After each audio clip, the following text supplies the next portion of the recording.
I have in mind to give you a talk on how to overcome worry. Now, I've done this a lot of times from this pulpit.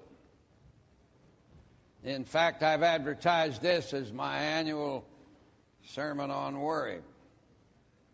But when I look it up, I find that I have usually given 2 such sermons every year, so that over the period of the years, I've preached about 90 sermons here against worry. And I've really laid it out. But you know something? There's still a few people around here who worry after all this effort. But thanks be to God, there are a great many people here who've conquered worry. In fact, this is what you call a conquering, victorious congregation. This congregation believes in the techniques of Jesus and practices them. And I could speak for years to come on the spiritual achievements of members of this congregation. But in order to keep from anybody slipping back, we'll give another sermon on worry.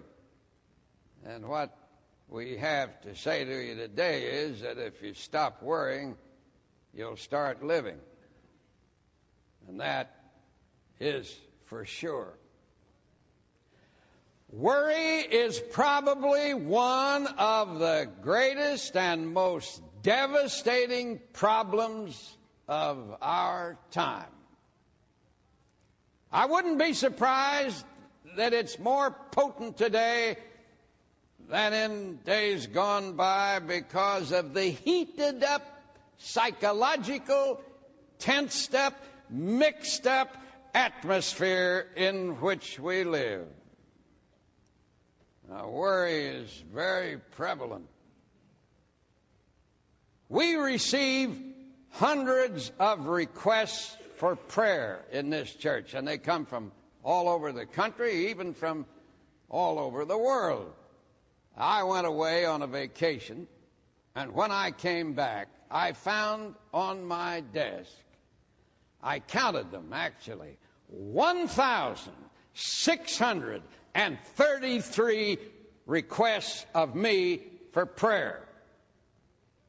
So, dutifully, over a period of time, I read these requests, and I prayed for name for 1,633 people. And I think they represented almost every state in the United States. Then I began to notice that there was a constant, repetitive emphasis that they were worried about something. Over 2/3 of these letters specifically mentioned worry, or implied it, or reflected it. And what were they worried about? Number 1, money. How to meet inflation, how to pay the bills, how to pay the taxes, how to finance a home. Money. That seems to be worry number 1. But close to it is worry about health. Personal health or the health of a loved one. And then third, worry about somebody. A wife worrying about her husband. A husband worrying about his wife. Parents worrying about their children and the outcome of their lives. 2/3 of 1,633 people were worried. Well, I don't know how many people we have here today. But if you carry the law of averages out, you've got people here worried about those 3 things and other things. So worry is not a subject that's flippant or light. It's profound. Very profound. In Britain, there was unearthed a cliff that had been buried for centuries, and on it was hieroglyphic writing. And when they deciphered it, there was one that stood out in a very significant manner. It was an effort of ancient man to picture worry and anxiety. And how did they do it? They pictured a gigantic wolf sinking his teeth into the neck of a man. Now, a neck is a vital place because it's the connection between the head and the body, between the brain and the physical organism. And ancient man was innovatively graphic when he pictured these sharp teeth into the neck. Now, we don't picture it that way, but the effect is similar. As I've stated on previous occasions, the English word worry is derived from an old Anglo-Saxon word, which meant literally to strangle and choke. So if you are a worrier, you're strangling and choking your creative power. Now, the Bible knows how to deal with this matter. The more I read the Bible, the more admiration I have for it, and the deeper my faith. There's no book ever written in the same league with it. Now, here's what it says in Isaiah, the 14th chapter. I, the Lord God,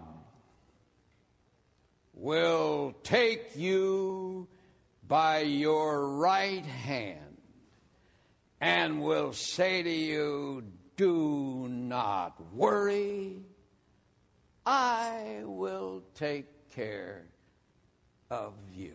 Now, you know, when you get right down to it, worry is nothing but a thought. That's all it is. You don't worry in your leg. You don't worry in your stomach, although it affects you in your stomach. You don't worry in your arm. You don't worry in your ear. You worry in your head. If you didn't have a head, you wouldn't worry. So maybe it'd be a good idea to cut off your head. But since you can't cut off your head, then you better do something with your head. Now, worry is just nothing but a thought. And it's an irrational thought that builds up out of all proportion to the facts. And at its center, it has two horrible things, anxiety and fear. And the outward manifestation of it is worry. So how do you get rid of an unhealthy thought pattern?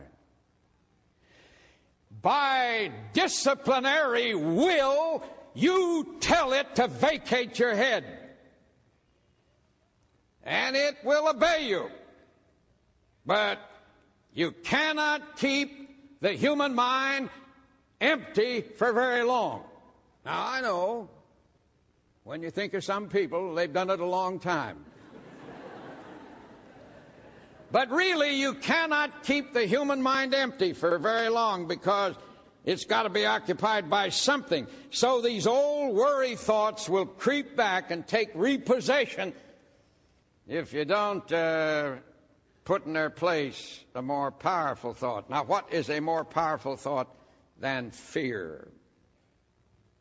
There's only one. Fear is the most powerful thought in the world except the thought of faith. And the only way you can